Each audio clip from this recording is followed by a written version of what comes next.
Chronic fatigue can be incredibly debilitating, and finding the right path to recovery is often challenging. Today I want to talk about the one critical mistake basically everyone makes who isn't able to get better. So if you're constantly feeling tired, drained, and can't seem to find a solution, this video is meant for you. Okay, so what's this big mistake that I'm referring to? It's the belief that whatever pushed you over the edge is the reason you got sick. We call this the last straw, and I already talked about it in my video on the causes of chronic fatigue syndrome.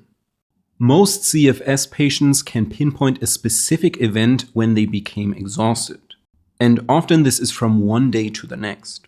For me, it was superdosing vitamin B6.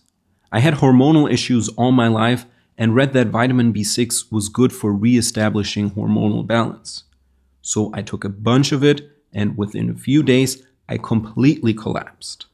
My urine turned green, I developed very weird symptoms like muscle twitching, a complete loss of libido, and of course fatigue. The fatigue continued to get worse and worse even after I stopped taking the vitamin B6, which of course had me super worried. Over the next weeks, I developed severe anxiety and also had a bunch of panic attacks, all while my fatigue got even worse.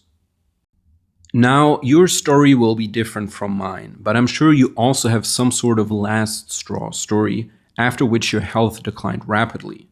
It can really be anything: an infection, losing a loved one, exposure to a toxic substance, you name it.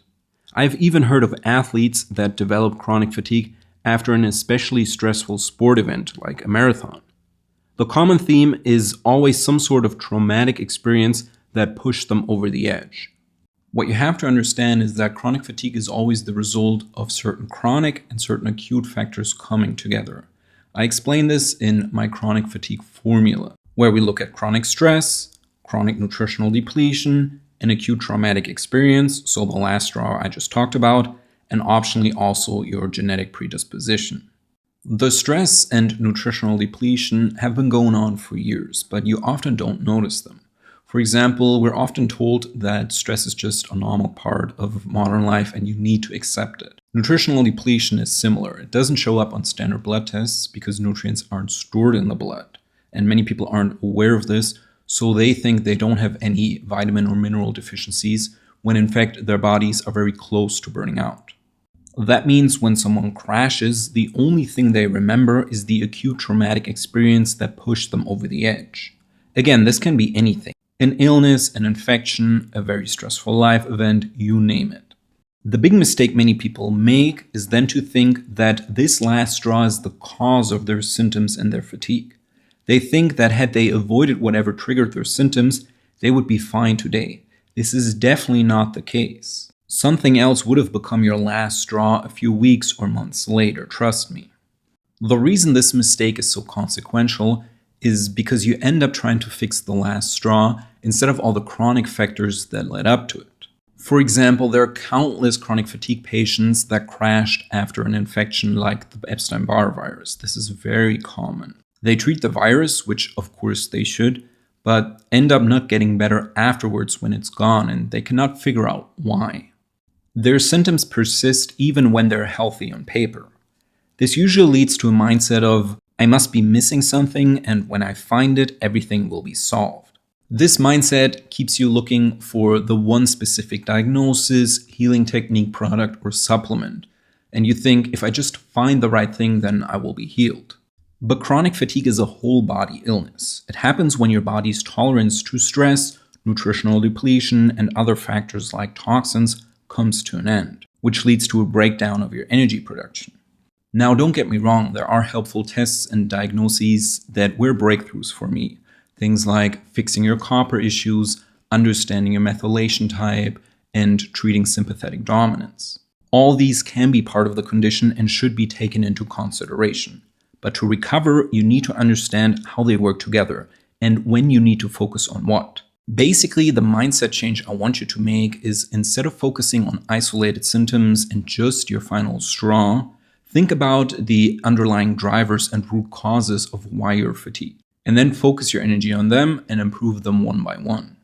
In my recovery program, I work with the following priorities. Priority number 1 is always to relax your nervous system. 2 is nutrition and supplementation. 3 is detox practices and lifestyle improvements. And 4 is reducing toxin exposure. The reason I ordered the healing priorities like that is because you can have the perfect diet, perfect supplement regimen, and also live in a super clean environment. But if your body and nervous system don't know how to properly relax, none of the other things can compensate for it. So your nervous system always comes at number 1. The next priority is what you eat and what you supplement.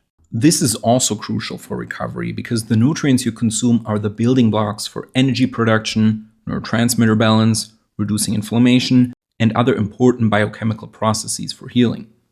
Just these 2 first priorities are usually enough to get most people on the road to recovery. But for severe cases, I also included certain lifestyle and detox practices, as well as everyday life tips that can speed up recovery. But because priority 3 and 4 are lower on the list, you should only focus on them once you have completely understood and implemented the earlier priorities. That way, you avoid information overload and also avoid obsessing over minor details that don't matter that much.